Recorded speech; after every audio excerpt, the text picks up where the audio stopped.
SB19, welcome back to my channel. Good news tayo with SB19 of course sa VP Choice Awards Voice of the People.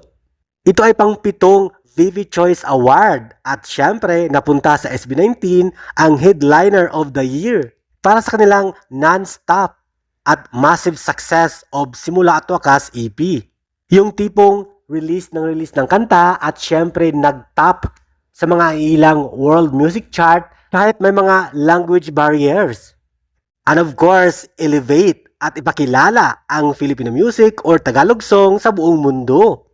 Hindi lang pala Headliner of the Year ang SB19. Heto pa, People of the Year ang ating mahalima, the King of P-Pop. Kaya naman, congratulations at maraming salamat VP Choice Awards. At maraming salamat din sa lahat ng 18.